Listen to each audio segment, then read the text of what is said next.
looking, throwing in the end zone. Caught it!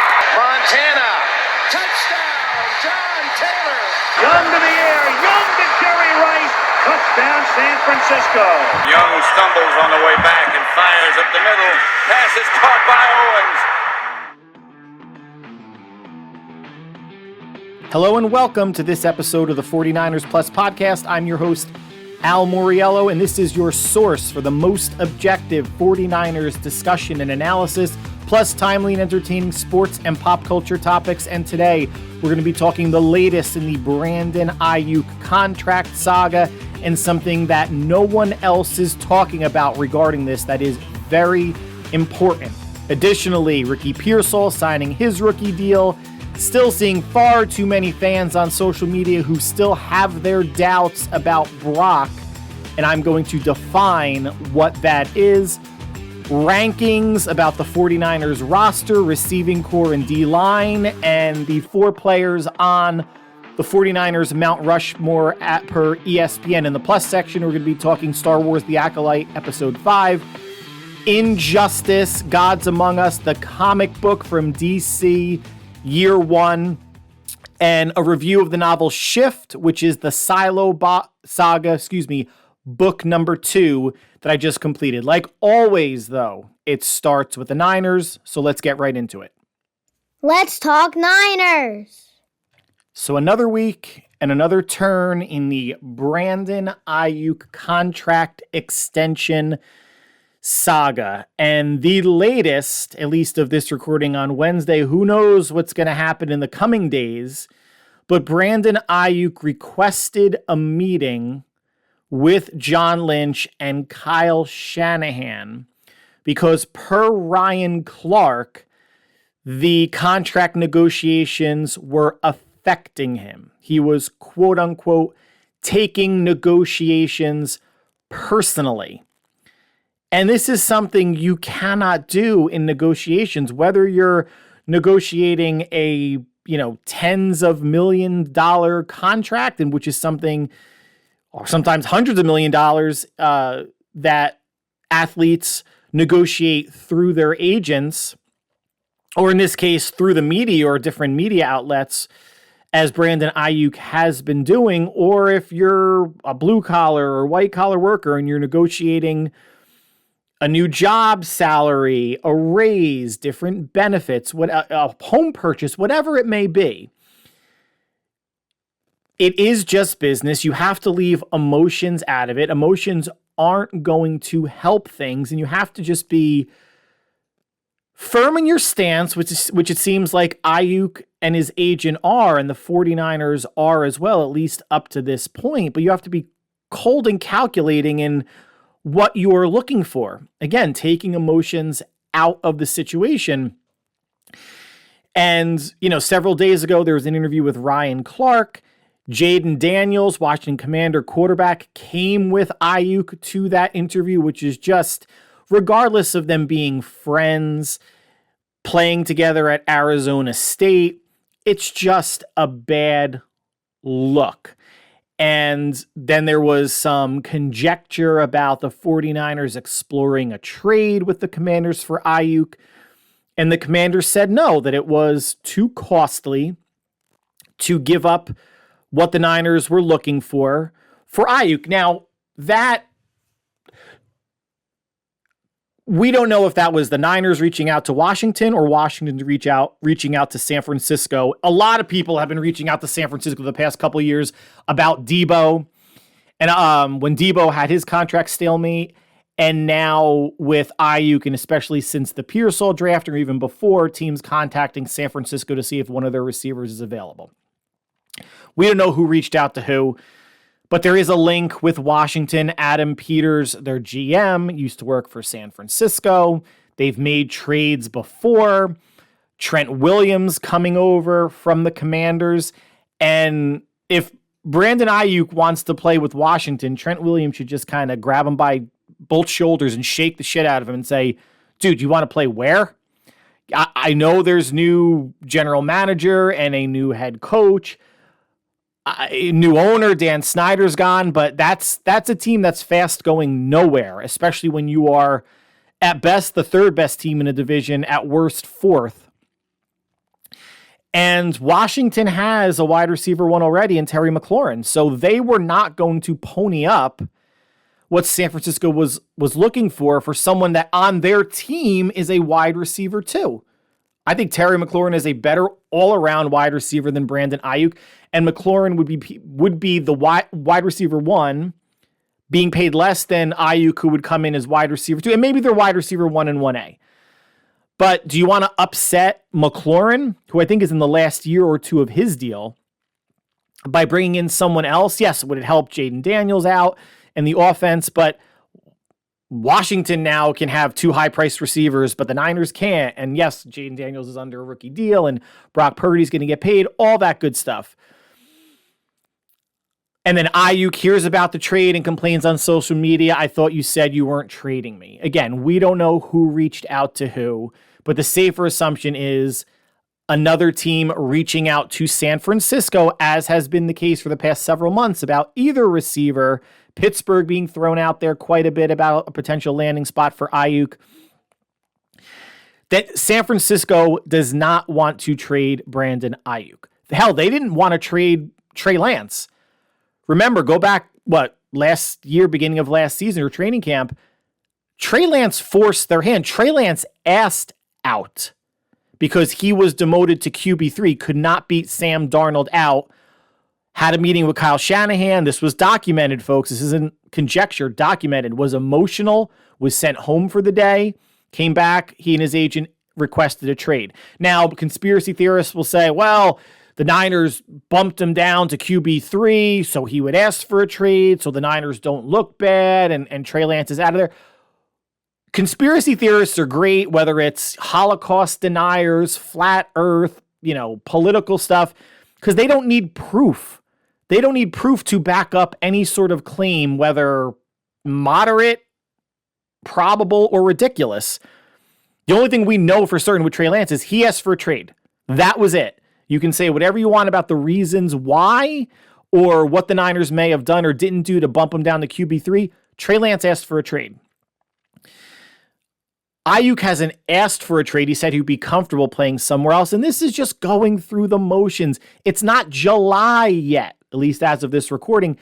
The Niners will get a deal done, everybody, and it's just this is great for anybody like myself that has a podcast or a video show on YouTube or ESPN NFL Network. It gives you something perpetually to talk about, but it's a perpetual issue that's a non-issue, if that makes sense, because Aiyuk is going to get signed. They just don't sign players until they need to. And Ayuk's not going to hold out. The fifth year of his contract is by far the most money he's going to make in a year. It's over $14 million.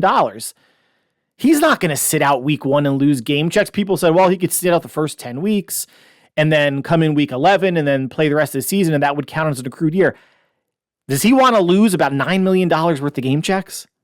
No. Ask Le'Veon Bell how that worked out for him. Granted, a little bit older, and that was just a wild miscalculation on his part. Ayuk's going to play week 1, but they'll get a deal done beforehand. But here's the issue that people are not talking about.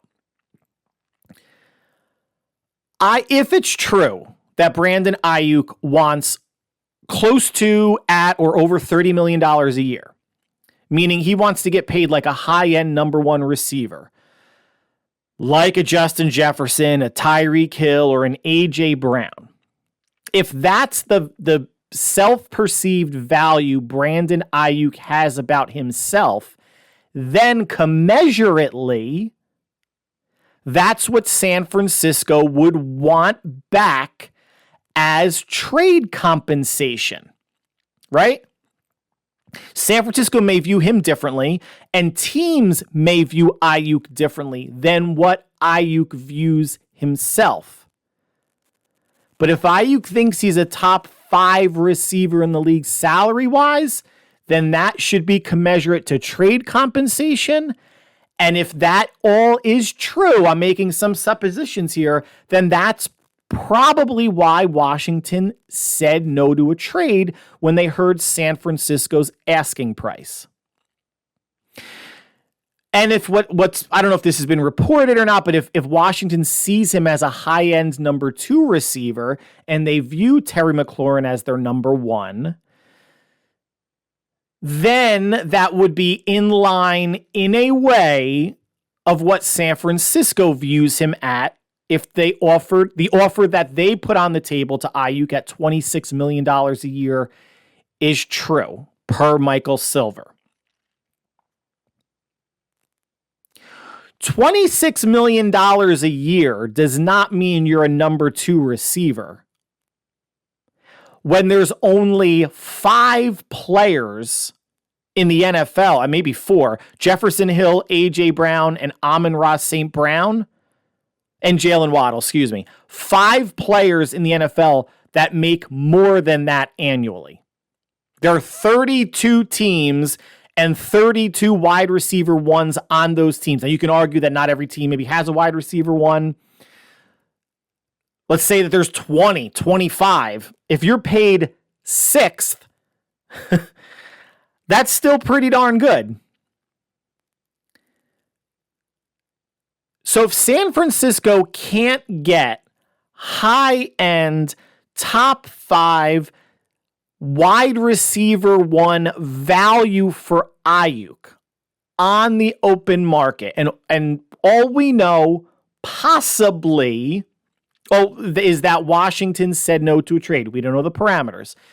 Pittsburgh's been out there sniffing, and there's probably other teams that are calling or contacting Aiyuk's agent and seeing what it would take to get a deal done. If San Francisco can't get high-end number 1 value back for Aiyuk, why should they pay you like a high-end number 1 wide receiver? This is it's a tricky situation, even though I think it's going to be resolved mid to end of July. If Aiyuk views himself in the class of Justin Jefferson, Tyreek Hill, Jamar Chase, CeeDee Lamb, A.J. Brown, even Amon-Ra St. Brown, and those players were up for a trade, or their teams wanted to trade them, the team looking to acquire them would more than likely gladly give up whatever the asking price was, a la similar to what San Francisco's asking for Aiyuk. Teams would not hesitate. Washington did. Pittsburgh might be hesitating. Other teams might be hesitating. Again, tricky situation, but I think it goes to show that regardless of the wide receiver market in financial dollars, or not maybe despite, I don't know if other teams view Aiyuk as commanding the kind of money that the top 5 receivers are getting paid annually. Now, that being said, statistically, Jalen Waddle of the Miami Dolphins is the statistical comp to Brandon Aiyuk. And Waddle is averaging $28.25 million a year. Behind him, you have Devonta Smith at $25 million, behind Cooper Kupp at 26.7 and Devontae Adams at 28. The Niners offered $26 million annually. That's more than Devontae Smith and a little bit less than Cooper Kupp. Cooper Kupp has had a better career and a ridiculously good individual season, 1,900 receiving yards, over 10 touchdowns. And the players ahead of him, Jefferson, Hill, Brown, have had better careers than him in recent years. And so has Amon-Ra St. Brown, quite frankly, independent of usage. And the Niners, they throw the least amount in the league. They move around Amon-Ra St. Brown. Detroit does. I know an agent or an organization can create their positioning on how they want to have talking points about a prospective player and then align a certain value to it. You could slice it up any which way you want, depending on what side of the coin you're on. To me, Aiyuk is literally between, from maybe a talent standpoint, if you look at the Eagles, A.J. Brown and Devontae Smith. AJ Brown makes $32 million annually. Devontae Smith makes $25 million annually. The exact midpoint of those two contracts is $28.5 million. I think that's where they settle. I think since San Francisco, in my opinion, knows that Debo is gone after this year, and they'll either save $9 or $17 million on the cap, depending on when Debo is traded, either before or after June 1st, that Aiyuk is, they're going to be, without a doubt, their wide receiver one in 2025, and he already is in 2024 and was in 2023, 2022 as well. But I think they give him a contract that puts him slightly ahead of Jalen Waddle, who's a clear number 2 to Tyreek Hill. But he's obviously just not in that Justin Jefferson, Hill, or A.J. Brown range. And Amon-Ra St. Brown, when you look at the numbers, he's just had a better career so far than Brandon Aiyuk is. $28.5 million a year.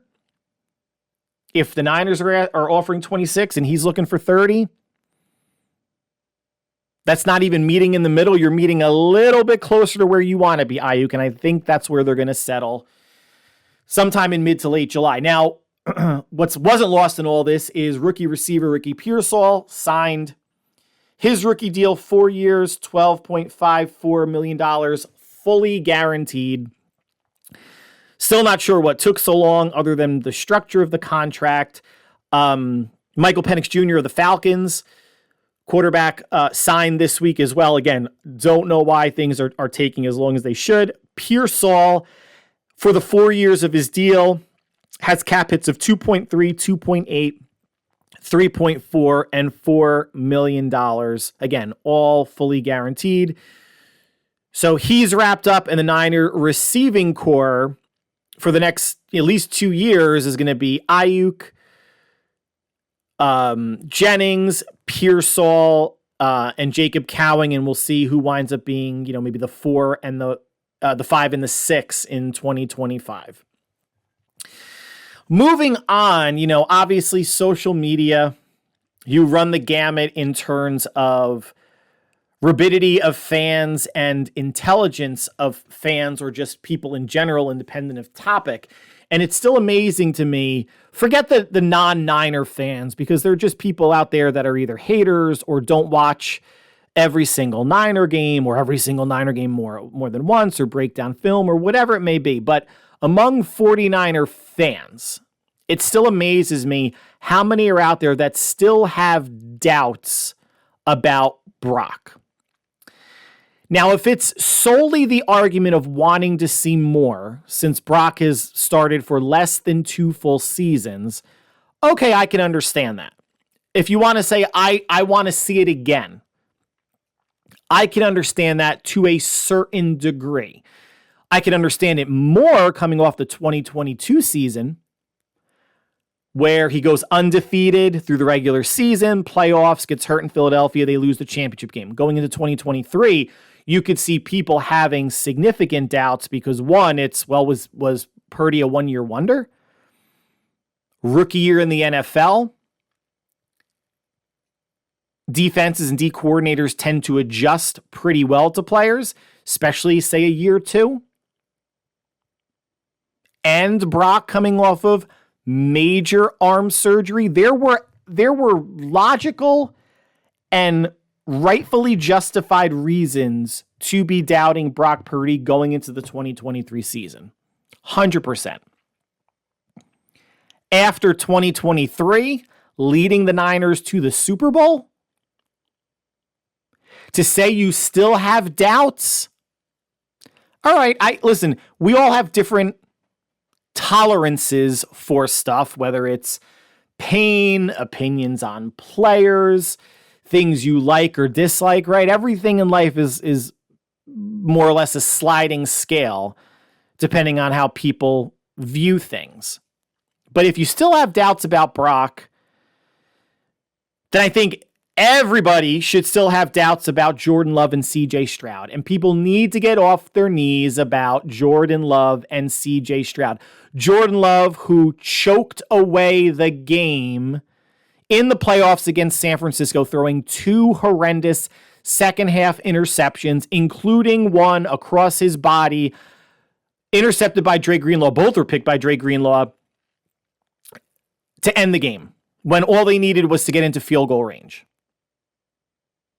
And CJ Stroud, who could not generate an offensive touchdown in the playoffs against the Ravens. Let's completely ignore these players shitting the bed in a big moment and dwell on Brock throwing 4 interceptions against the Ravens when 3 of them were tipped, and having a bad game against Cleveland, although they got into field goal range and Moody missed a kick, and throwing a couple interceptions against Minnesota, but being right there, at the end of the game for a win. Brock's Viking game essentially was Love's playoff game against the Niners. Brock got crucified for it. Love did not. Explain that.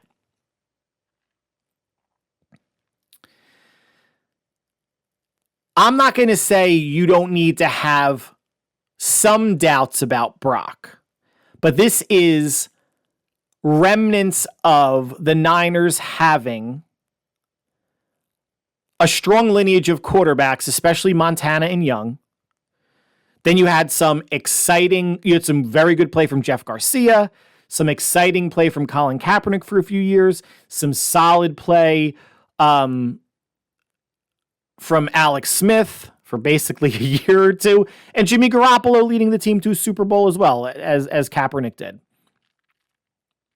Are Niner fans spoiled overall? Yeah, we're a spoiled fan base completely. The commensurate to me living in the Northeast is the Yankees. There is this right to championships that Yankee fans have, and granted they haven't won one in over a decade or more. I don't know. I don't keep track of Yankee stuff. And the Niners haven't won one in 30 years.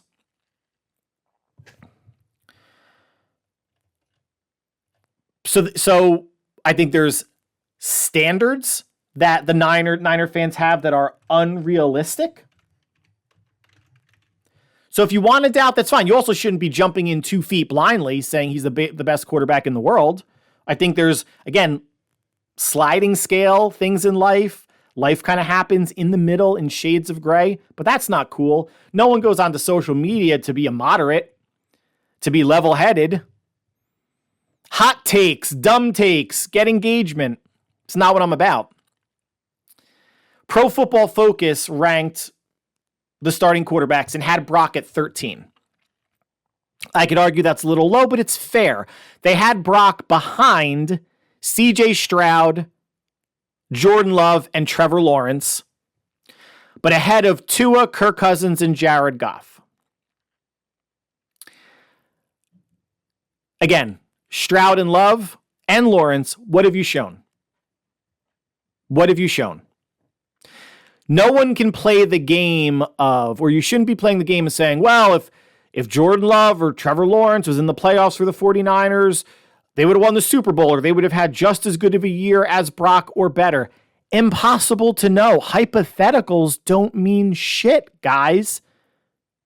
You could say anything you want about anything. It doesn't matter if you can't back it up with actual data or proof. The data and proof that we have is Brock had a ridiculously good season. Is 4-1 in playoff games he started and finished. Was an MVP finalist. Love, no. Stroud, no. Lawrence, no.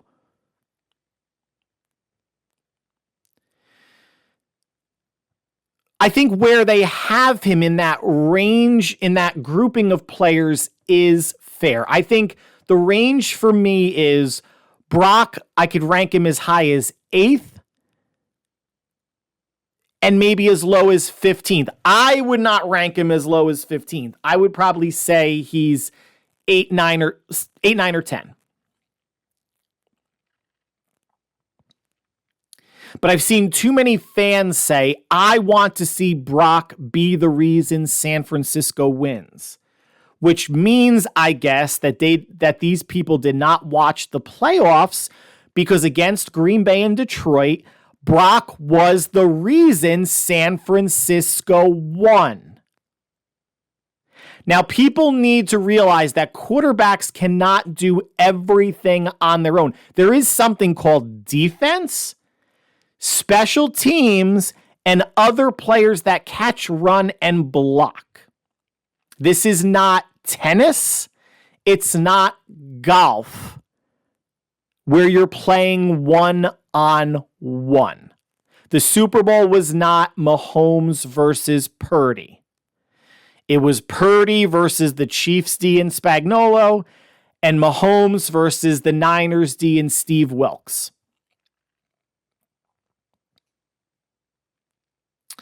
For people that want to see Brock be the reason San Francisco wins, how about the Super Bowl? How about the fact that Brock Purdy gave the 49ers a lead late in the fourth quarter and in overtime, two separate occasions, and the defense couldn't get a stop? I'm not blaming the defense. It sounds like I am. I'm not. But I'm saying Brock gave them the lead, guys. And on those two drives, the offensive line gave up immediate pressure at the end of the fourth when a first down would have given San Francisco the ability to milk the clock and kick a field goal as time expired to potentially win the game. And then in overtime, Chris Jones coming unblocked on that Spencer Buford missed assignment, potentially missed a touchdown, which, remember, would not have ended the game. The Chiefs still would have gotten the ball. And in overtime, remember, the Niners had Kansas City at a 4th and 1 and could not get a stop. People are enamored with the word elite for quarterbacks. And to me, and they get so wrapped up in it in the debate in who's elite and who's not. And to me, there's only one, and it's Patrick Mahomes. He is the only elite quarterback in the league. And then you can have the group underneath that, whatever you want to call it, excellent, outstanding, whatever. Lamar Jackson, Josh Allen, Joe Burrow. I know people are super high on, Justin Herbert. We'll see. Herbert's another one that hasn't proven anything. And if this fan wants to see that fans want to see that Brock is the reason that San Francisco wins, why haven't the Chargers won more? Why hasn't Justin Herbert be the reason that the Chargers win? Don't tell me about defense and Brandon Staley, whatever. If you make the statement that you want your quarterback to be the reason why your team consistently wins, then Justin Herbert isn't doing that, guys. And he might do it under Jim Harbaugh, but what are they going to do? They're going to run the ball more, meaning they're taking the ball out of Justin Herbert's hands, much like the Bills did in the second half of the season after Ken Dorsey was fired as the offensive coordinator. The Bills played better when they gave it to their running back Cook, and Josh Allen was asked to throw less because he's a turnover machine. People need to realize that you can have top 5 quarterbacks that are great, outstanding, elite, but that doesn't mean everyone else stinks. That doesn't mean if your quarterback is not in the top 5, your quarterback, I need to see more. He's not that good. He's not worth it. He's not worth 50, 55, 60 million a year because he's not Patrick Mahomes or Josh Allen. There's only, if we're talking about like phenomenal, outstanding / borderline elite quarterbacks, there's only like 4 to 6 of them on the planet. And if Brock Purdy isn't one of them, that's okay. Again, I think this goes down to like ego and people just being so frail about their team and players in terms of how good they are that everything's black and white. Either they're good or they're crap, or they're great or they're crap. And please, I beseech you that are listening, great or elite physical tools does not mean you're a great or elite quarterback. Having a great arm, or you're super fast or agile or super accurate, or you're built like a brick shithouse like Ben Roethlisberger, super strong. You have to put it together. You can be elite. Was Drew Brees an elite quarterback? You could argue he was or wasn't. Tom Brady, of course. What was the great physical skill Tom Brady had? Joe Montana. Drew Brees. It's harder for less physically dominant quarterbacks to get into that upper echelon of elite, outstanding, great players because they're working with less physically. But just because you have the physical traits and you look the part does not mean you are the part. And for Brock, for those that have their doubts, 2023, he was second in the league in completion percentage, fifth in yards, total yards, and he played one less game than the four other players ahead of him. If that last game against the Rams meant something, he would have finished top 2 or 3. Number 1 in yards per attempt, number 3 in passing touchdowns, number 1 in QBR, number 1 in QB rating. Guys, what's not to like other than he doesn't look, it's not sexy. There's nothing sexy to talk about with Brock. His processing skills aren't sexy. His scrambling is not Lamar Jackson or Josh Allen like. It's not wow. There aren't the wow splash plays, but that does not mean he's not a wow splash type quarterback. With the movements, the pocket awareness, the accuracy, the anticipation, the processing. It doesn't jump out on tape or on screen, so he doesn't jump out as a top 10 quarterback. But I think he is. I think he's a bottom of the top 10 type of quarterback. And he's going to get paid what he gets paid, whether it's 50, 55, or $60 million a year, and he's going to be worth it. Unless he comes ridiculously crashing back down and through the earth, he's going to be worth it. And he's better than Niner fans think, and he's certainly a lot better than the general media give him credit for. Now let's quickly go through some rankings. ESPN ranked the 49ers of having the number 1 roster in the league. I've been, on podcasts saying top 2, top 3. All right, ESPN's giving number 1, not going to mince words. Biggest strength being the skill positions, of course. Biggest weakness being the O-line. We'll see if year 2 of the same starting 5 helps them gel a little bit more. And I just want to caution everybody, Dominic Puny, rookie 3rd-round pick out of Kansas, he is not the chosen one. He is not the LeBron of NFL offensive lineman that you plug him in and he's going to be the answer if anybody gets hurt. He's still a rookie, and we have no idea what he is. 3rd round for a reason. He wasn't a 1st or 2nd round pick, but I think he will be a good piece and a good starter over time. And ESPN had the X factors being the D-line, which is fair when you're bringing in 4 new pieces. When you're bringing in Floyd, although a very good player, Yetur Gross-Matos, a good number 2, 3 defensive end, and 2 D tackles in Malik Collins and Jordan Elliott. Remains to be seen. Good to pretty good track records on their previous teams. We have to see how this all coalesces under Chris Korosek and with the pieces San Francisco has. Per Pro Football Focus, number 1 receiving group in the NFL. Not receivers, receiving group. So you're counting Kittle and McCaffrey in that. Top 10 being San Francisco, Miami, Philadelphia, Chicago, Houston, Minnesota, Detroit, the Rams, Bengals, and Seattle. Things that kind of jump out here. Chicago, drafting Rome Odunze and trading for Keenan Allen to go along with a DJ Moore, Cole Kmet at tight end. And we'll see what Caleb Williams can do as a quarterback. Those receivers are only going to be as good as the trigger man. Houston bringing in Stephon Diggs. Top 10 makes sense to me. And again, if it's beyond receivers, I could see San Francisco having that top spot. D-line per Pro Football Focus, San Francisco number 2 behind the Jets, ahead of Philadelphia, Detroit, Cleveland, Dallas, Indy, Pittsburgh, Las Vegas, and Houston. Week 1 against the Jets, I think, is going to be a slugfest because early in the season, especially the first couple games, the defense usually is ahead of the offense. And the Jets can get after the quarterback. They play good run defense. They have 3 of the top 15 cornerbacks ranked per Pro Football Focus. They can play man. They obviously can play zone. And we'll see what Aaron Rodgers and the offense can do. But that could be a very hard-fought, low-scoring game in week 1. Now, lastly, in the 49ers section, ESPN released every team's Mount Rushmore for San Francisco.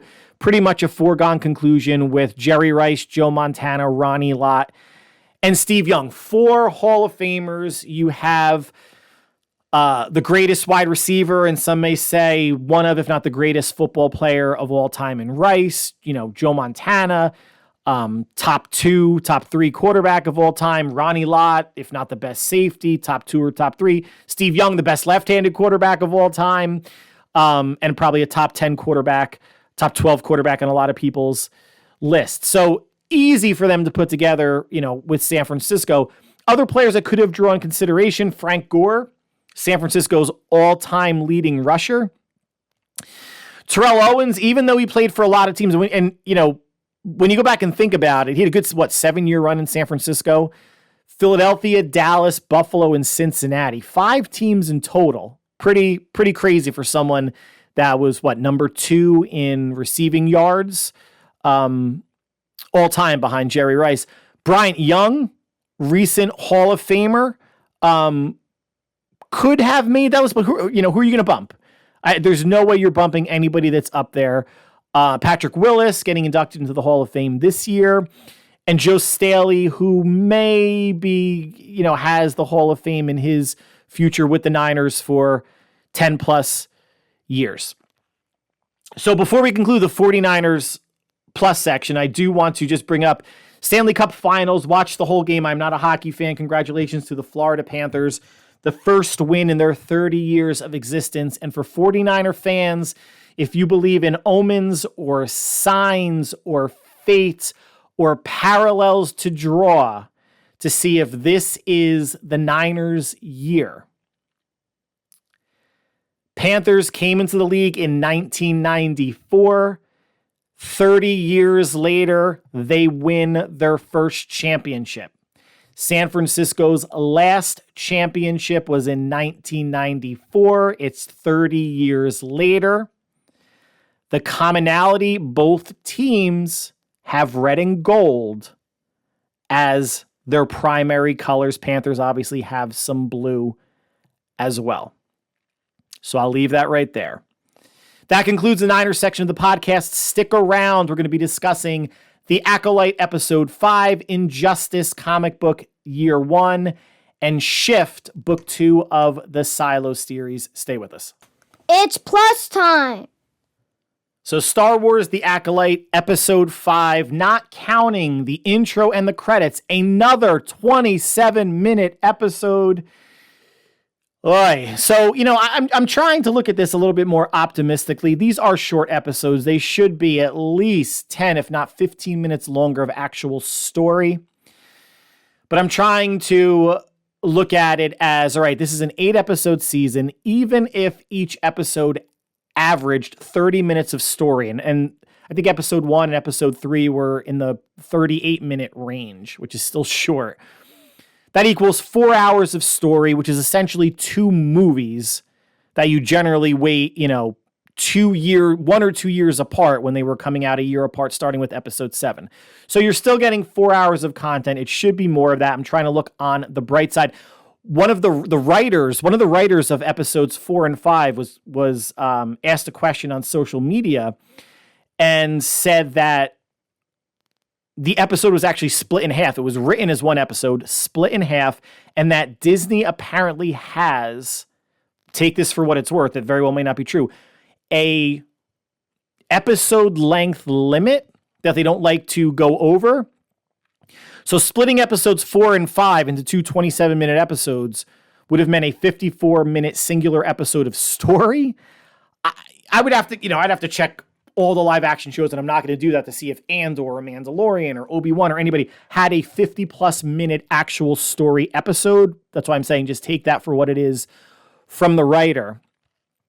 So the episode I thought was a good one. I mean, the the teaser at the end of episode 4 of the Sith Master, we'll call it, on the verge of attacking the bunch of Jedi and just force pushing them all aside, and then cutting to credits made for a nice lead into this episode, and starts out with just, lightsaber battles and the Sith Master just basically killing a handful of Jedi right off the bat. And it was funny, reading, stuff on social media about how fans are calling some of the Jedi who weren't given names red shirt Jedi, meaning a nod to Star Trek, that anybody on a Star Trek away team that wore a red shirt is usually going to die in an episode. And that's kind of what happened. Who got stabbed, who got skewered like a shish kebab, and then the Sith Lord uses the Force to pull another Jedi into that skewered lightsaber and then decapitating both. It was revealed that Khmer, who was, with May, the quote-unquote acolyte for the first couple episodes and traveled with her to this jungle planet, is the actual Sith Lord. They telegraphed that pretty poorly last episode. Tries to kill May because he's realizing that she's not the acolyte that he was hoping for. And the Jedi come to kind of her, I guess it's coming to her defense, but also trying to kill this Sith. Khmer also kills Yord and Jeki. So Yord, the male Jedi that a lot of fans online are thirsting for, quote unquote, because they had a scene with his shirt off, which is just this whole thirst idea ridiculous. And Jeki, who was played really well, and I'm blanking on her name, by the actress who was in Logan and His Dark Materials on HBO. I did not think that she would get killed, or Yord. I thought some people would survive, but for the sake of the story, I guess, like Rogue One, everybody has to die. So, per fans, there's no plot hole linked to episode 1 when one of the Jedi Masters, Ki-Adi-Mundi, says, the Sith have been extinct for a millennia. So I guess everybody has to die for everyone on the Jedi Council to remain ignorant of any sort of Sith presence. And this was a task force established by Master Vistara, who said she wasn't going to tell the Jedi Council. Okay, fine. And there was a lot of speculation that online that Vestara was the Sith Lord, which was ridiculously laughable. Or one of the witches, one of May's and Osha's parents, one of the mothers, the Zabrak with the horns on her head, was potentially the Sith Lord, because they did not show her fallen in that episode where the Jedi come to the Witch's Coven and, Saul winds up saving or taking Osha with them. Some cool moments in the episode. The lightsaber battles, plural, I think were cool. The first one was the shortest, with Khmer against multiple Jedi. But again, the skewering, the decapitating was cool. And then when he fought Master Saul was good. And then even Jeki getting in on it, wielding 2 lightsaber blades before she got impaled 3 quick times through her chest. Good choreography with the lightsaber duels. So this Sith Master has wrist guards, which are made of cortosis, which is an element that goes as far back to the defunct novels that are non-canon. I, Jedi, a book from 1998, mentions it, as does some other books. I think A New Dawn, one of the first books in the new canon, and a Darth Vader Grand Admiral Thrawn book, Alliances, mentions that Count Dooku was trying to create battle droids that were made of this material to absorb blaster fire, but then if Jedi were to strike them, it would short out their lightsaber, which is what we saw in this episode. Eventually, Master Saul battles Khmer, disarms him, but does not kill him. And if, Jedi just throughout this saga, the whole greater good thing of not taking a life or, whatever, and not being the arbiter of death, I get it. Obi-Wan had the chance to flat out kill Vader on Mustafar. Now, he probably thought he was going to burn to death, but why, if he's truly your friend, why have him suffer? Just put your lightsaber right through his skull. Obi-Wan had the chance to kill Vader again in the Obi-Wan series. Now, at this point, he's seen what Vader has become. He states something like, then my friend is truly dead, but leaves him. Could have saved the galaxy a whole lot of anguish by keeping Darth Vader alive, leaves him alive. Mace Windu, hesitating to kill Emperor Palpatine in episode 3. Nike, just do it. Just do it.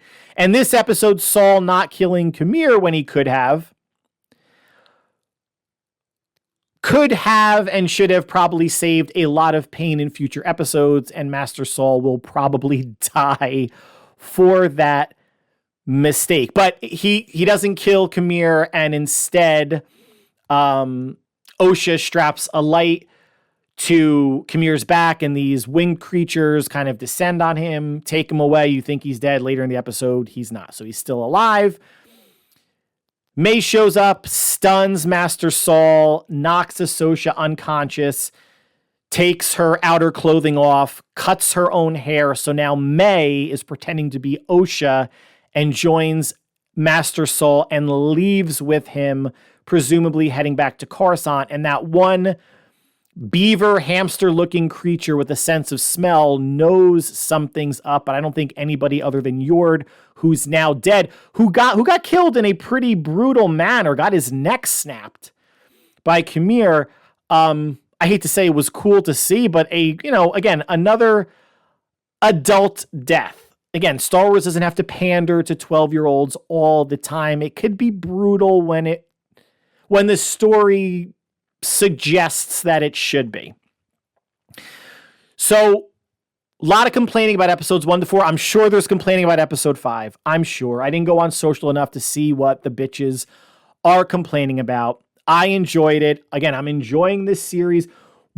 With 3 episodes left, I'm not sure where this is going other than, so Kamir finds Osha, and now Osha, who started out as the good one, is probably going to turn into the Sith Acolyte. May, who is now pretending to be Osha, may try to kill Saul, and at some point, Saul is going to confess what actually happened on the planet with the witches and the Coven, and why the witches are actually all dead. And maybe sacrifices himself in a battle between May and Osha or something, because maybe it's leaning towards even Saul has to die. But if they're going back to Coruscant and there's a bunch of Jedi missing, and maybe some Jedi masters realize, hey, where are all these Jedi? And maybe they have hundreds or thousands that they can't keep track of.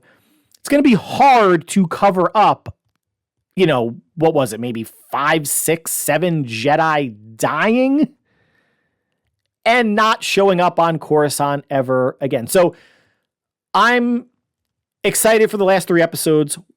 We'll see where it goes. And if this Sith, I'm not going to call him a master, but people are floating the idea out there that maybe Darth Tenebrous is Kamir's master, and Kamir was hoping that May as an acolyte would have been strong enough if they teamed up to overthrow and kill Darth Tenebrous, so then Kamir becomes the new Sith Lord. Maybe this leads into a Tenebrous or Darth Plagueis type of situation, which I think would go a long way to... And Disney doesn't care about uniting the fan base. They're going to put out content that they see fit. It's not going to be in line with old defunct canon, but I think it would be a nice way to tie together things that are from old canon books, a Darth Plagueis novel, and what was discussed in episode 3 between Palpatine and Anakin Skywalker at the opera. They keep referring to the Acolyte as season 1, which then means there's more than one season to it. We shall see. But with 3 episodes to go, the fact that the Sith is unmasked, you see who he is, main characters dying, and a lot to be resolved still plot-wise. And 3 episodes might only be, 70 minutes long in total if you're going to get, 25, 27-minute episodes. But I'm excited to see where this goes, and I hope there is another season, because I would like to see this bridge maybe some sort of gaps, not a gap, but be a nice bridge, although a long one based on the time frame, again, 100 years before episode 1, between this series and The Phantom Menace. So let's move from TV to comic books. And I've been looking for more compiled trade paperbacks to read recently. And I ordered book 1 of Injustice: Gods Among Us from DC Comics. And I thought it would, it got good reviews. I thought it would just be a fun read to see, an alternate take of the DC universe when heroes go bad. So this is based on a video game.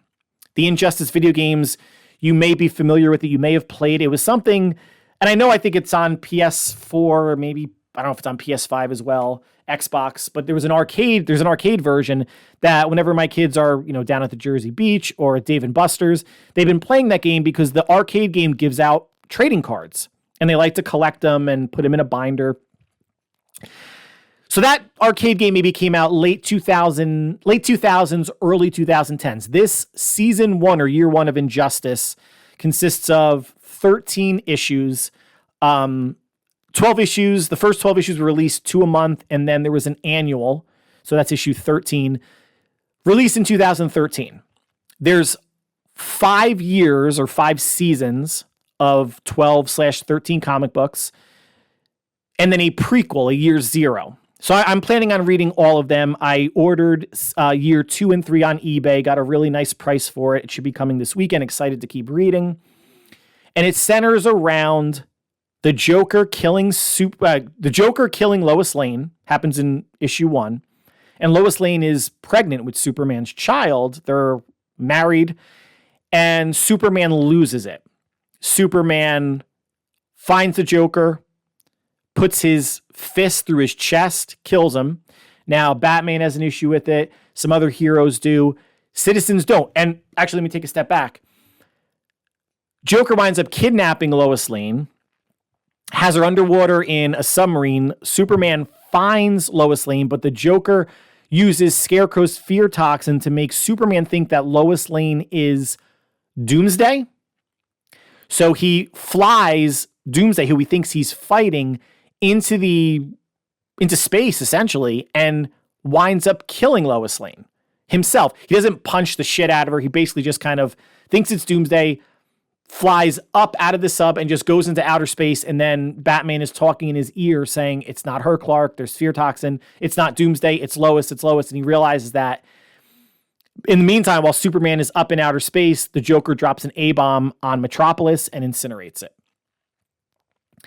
Superman is obviously destroyed by grief, finds the Joker, and Gotham, police department kills him.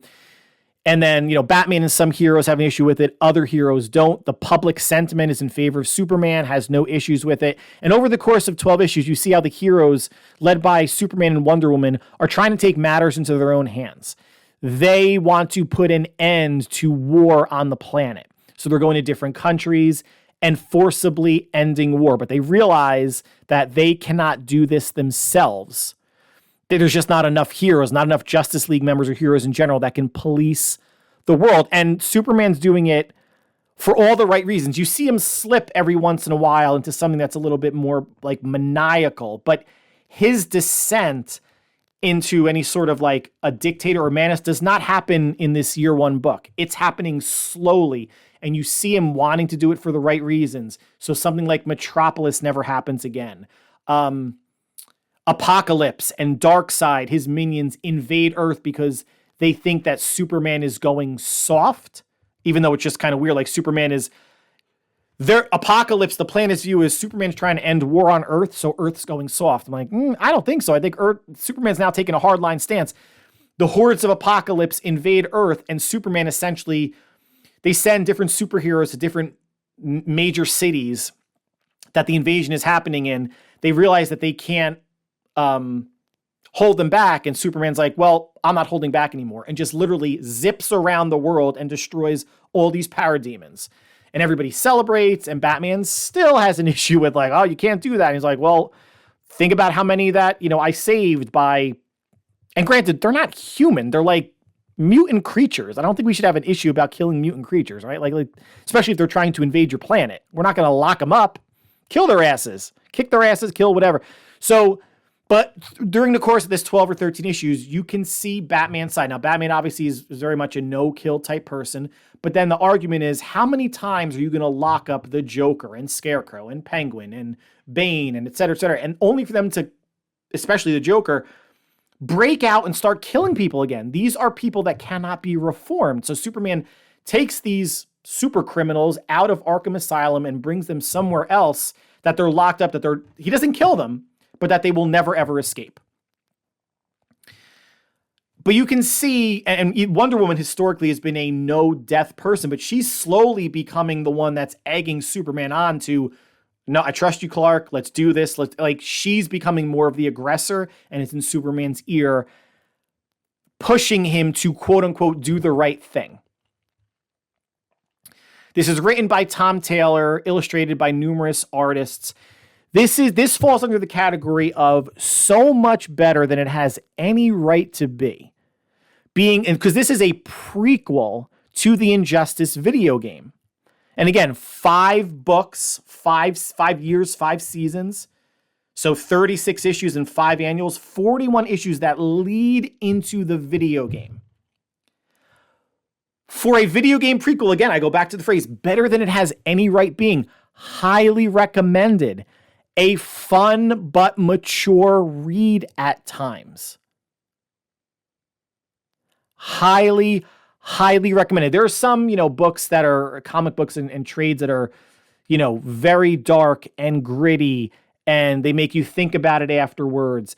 To me, this is more like, it's more of a wow, you haven't seen certain heroes act this way before, but it also feels big and grand and cinematic in its scope. And to see exactly where Superman ends up, I don't know. I'm not sure if he has a redemption arc throughout the 5 seasons, because in the video game, I think he's still evil. I think I've not played the game, but I would recommend reading this. Now, it is a financial commitment if you're going to read all 5 books, 6, including the Year Zero prequel. But I do recommend this as a different approach to heroes and what's going on in the DC universe, especially if Superman going bad. And lastly, let's talk novels. I recently completed the book Shift, which is the second book in the Silo trilogy. Silo, a show on on Apple TV, has 1 season. Season 2 should be out the end of this year. Book 1, the show ended at the midway point of book 1, where the main female character, Juliet, who winds up becoming the sheriff, the lead law enforcement officer of the silo that she's living in, Silo 18. And again, silos are underground, very deep complexes, 140 plus levels deep, that 10,000 people are living in. She is sent out into the barren wasteland, survives and stumbles. So this is the midway point of the first book. Survives and stumbles across another silo. And in the show, you get to see that there are many, many silos out there, whether in the United States, in the world, remains to be seen. Although book 2 kind of does give some background on that, which I won't really get into spoilers. But the end of so we'll talk at the end of book 1 real fast. She finds another silo. It's silo number 17. Meets someone in that silo living by himself. His name is Solo. Helps him, works with him. At the end of book 1, she makes her way back to her silo, which is Silo 18. Is able to get everyone's attention on one of the monitors, comes back into the silo, and is nominated as the new mayor because she's someone that people can rally behind. But she makes clear, there are other silos out there. I want to be truthful to people. I want to tell them. I want us to be able to meet other silos and maybe one day live on the surface of the planet. Because throughout the first book, you don't realize, it's not talked about how much time has passed between the founders of the silos, when they created the silos, when the Earth went to shit, whether it's nuclear war or not, and how long they've been living underground. Book 2, this is an interesting approach taken by the author, and I applaud it. Book 2 is a prequel. There's really nothing about the main characters from book 1 that appears in book 2 till maybe the last couple chapters. So book 2 shift starts in the year 2045 when one of the main characters, his name is Donald, he's a congressman, gets enrolled by a family friend, a senator, who was really backing his congressional campaign to create architecturally, since this Donald character has an architectural background, essentially the structure of what would become these silos. He works with other people. There's like maybe 2 or 3 other people that are working on this. They're each working on different aspects of it. But essentially what this person, Donald, and the other people are doing is creating the silos. Now, Donald thinks it's just one structure that would house material. He doesn't realize that these are being replicated. The launch or the introduction of these silos happens in Georgia. And that's when they realize that there's more than one silo out there. And during this unveiling, A-bombs start dropping. And you find out, like, the Middle East, I think they mentioned Iran, plus North Korea. So essentially they're working on kind of nanotechnology, nanoviruses that could infect and kill, like biological warfare, on top of dropping bombs on the US. So once the bombs start dropping, people start running into different silos that are out there. And the silos are named after states, like there's a Georgia one, Tennessee, etc. You don't know how many. I mean, you could assume if they're named after states that there's 50. But you don't get a sense of, are there only silos in the United States? They create them for other parts of the world. You get a very dim view of what's actually happening. Is the whole world laid to waste? Is it just the US? Is it just the southeastern part of the US? Because this is taking place in Georgia. And then from 2045, it moves ahead in time to ultimately 2345, the quote-unquote present day, the end of book 1. So these silos have been in existence for 300 years. It answers that question. People in the silo that this main character, Donald, is living in are working in shifts. They're being frozen and then thawed and awoken to work their shift to keep everything running in this silo number 1.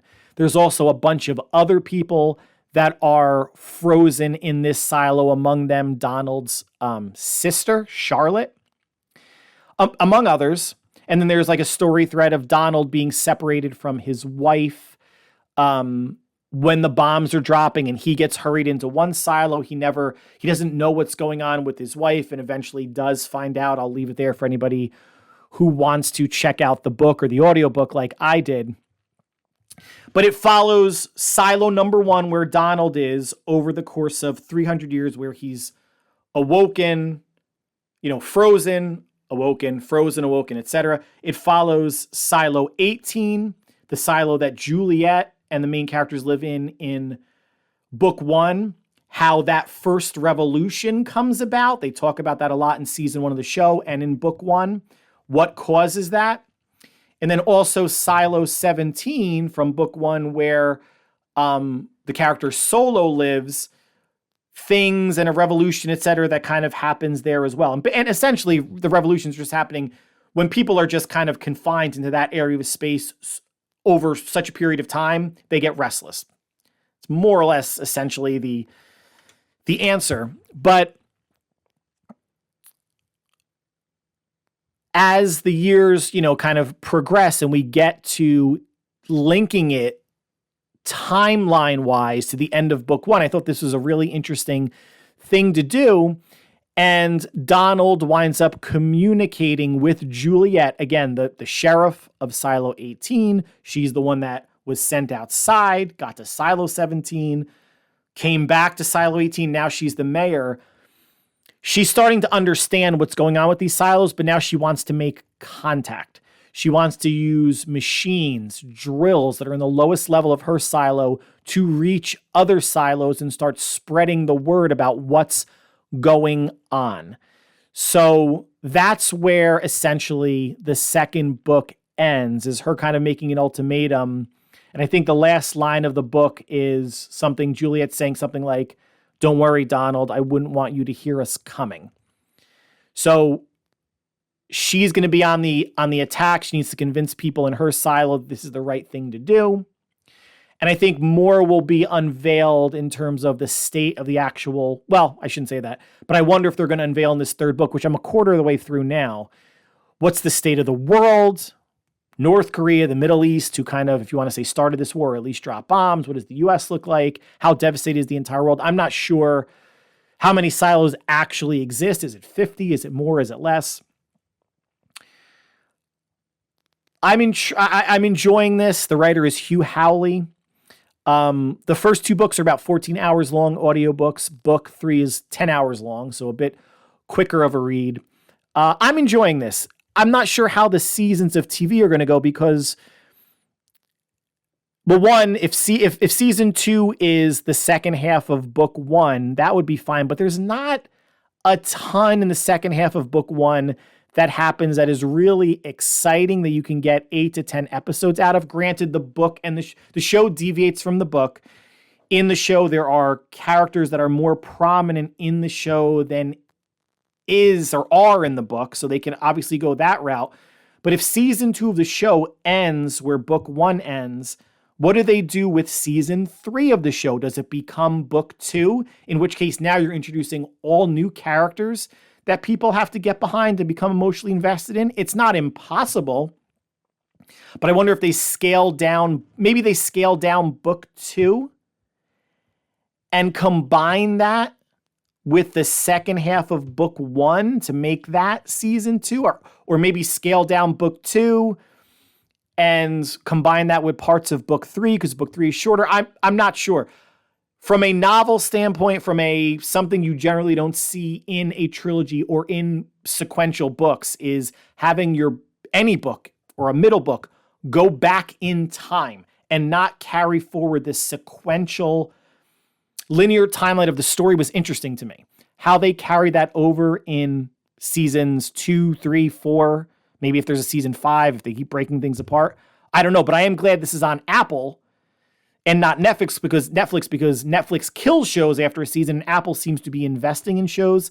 We're going to get season 3 or more of Foundation, sci-fi series that is very good, and at least season 2 and hopefully more of Silo, which is the Silo trilogy consisting of the books Wool, Shift, and Dust. And I will conclude there. Thank you again for taking time from your very busy schedule to make us part of your listening routine. Congratulations again to the Florida Panthers for winning the Stanley Cup, the Stanley Cup in 7 games, an exciting 7th game against the Edmonton Oilers, and the only hockey game match, whatever the right nomenclature is, or baseball game that I've watched in its entirety in probably the last 3 to 5 plus years. For whatever that's worth. But until we speak again, everyone stay happy, stay healthy, stay safe.